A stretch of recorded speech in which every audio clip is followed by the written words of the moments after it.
Pengelolaan sampah kini masih menjadi tantangan tersendiri di Kota Palembang. Meski bank sampah dinilai efektif, jumlahnya terlihat masih minim dan tidak semua berjalan optimal akibat lemahnya pembinaan dan juga dukungan modal.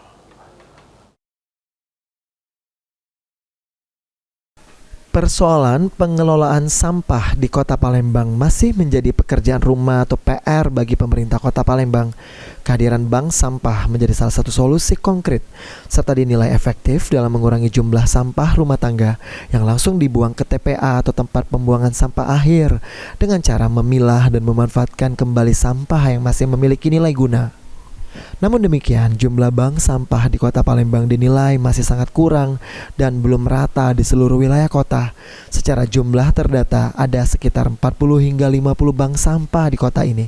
Namun tidak semuanya benar-benar berjalan efektif. Direktur Bank Sampah Indonesia Hanardono mengatakan bank sampah yang efektif saat ini kurang lebih sekitaran 20-an, sedangkan yang kondisinya stabil hanya mencapai 7 bank sampah.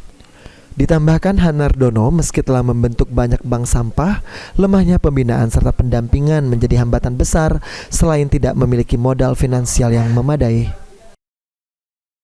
Kalau yang ada itu kurang lebih sekitar 40 sampai 50-an bank sampah. Tapi yang efektif saat ini yang kami boleh bilang hidup segar mati tak mau kurang lebih ada sekitar 20-an.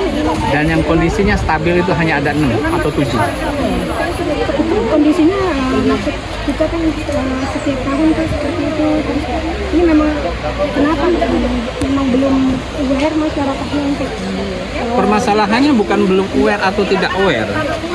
Permasalahan bank sampah ini pemerintah sudah bentuk, tapi pembinaannya bagaimana? Karena dari program bank sampah itu sendiri sebetulnya mereka membutuhkan modalnya ada 5 yang seperti saya bilang tadi. 3 diantaranya, yang pertama adalah modal finansial. Nah, sekarang bank sampah tersebut ada nggak modal finansialnya? Kalau nggak ada, masih ada 4 modal. Nah, 4 modal ini siap nggak pemerintah bantu?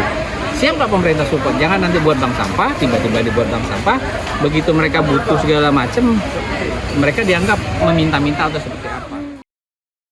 Sehingga tanpa dukungan dan pembinaan yang memadai, bank sampah sulit berkembang dan tidak mampu secara maksimal dalam membantu mengatasi persoalan sampah di Kota Palembang. Lutfi, PAL TV.